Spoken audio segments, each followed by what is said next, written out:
Good to see you. In this lesson, we're looking at something that feels very simple on the surface: effort. Most people believe effort is a personal decision.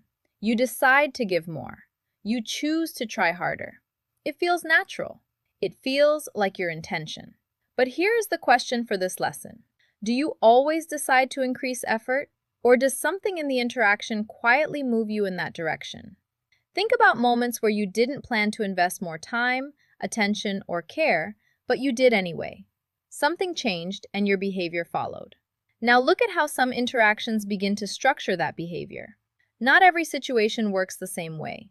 In some cases, things move freely, but in others, movement becomes conditional.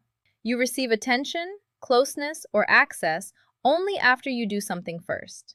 No one explains these rules directly, but over time, they become clear. For example, you send a message, and only after you initiate, the conversation becomes warm. You offer help, and only then the person becomes more open. Effort begins to unlock response. At the beginning, the steps are small. You do something simple, and you receive something small in return: a reply, a smile, a short interaction. It feels easy. It feels natural. For example, you give a compliment and the person becomes slightly more engaged. You spend a little time and they give you a little attention.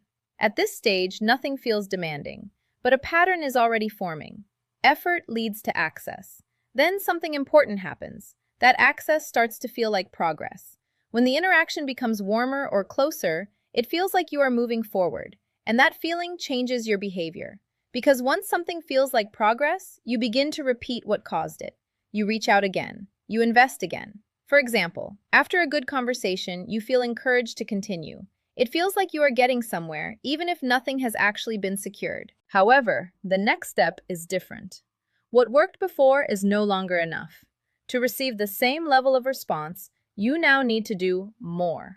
More time, more attention, more effort, sometimes even more money, more gifts, more problem solving. For example, before, one message was enough. Now you need to initiate more, plan more, give more. It doesn't feel forced. It feels justified because you believe you are getting closer. The closer it feels, the more you are willing to invest. Now observe what happens if that effort stops. The movement forward pauses and the response changes. Attention decreases. Closeness becomes limited. For example, you stop initiating and the communication fades. You stop investing time or resources, and the other person becomes less available. Something that was given before is no longer given in the same way, and it does not feel random. It feels connected to what you are doing. At this point, adjustment happens automatically. No one needs to explain anything. The pattern is already clear. When you do more, you receive more. When you do less, you receive less. And when you try to move forward without increasing effort, the response is not the same. So behavior shifts. You begin to invest more time, more attention, more care, sometimes more money or gifts, not because you planned it, but because it seems to work. So let's return to the question. What makes you try harder?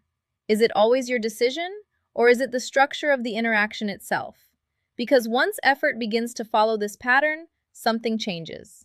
You are no longer acting only based on what you want. You are responding to how the interaction moves. And that is easy to miss because it feels natural while it is happening. Good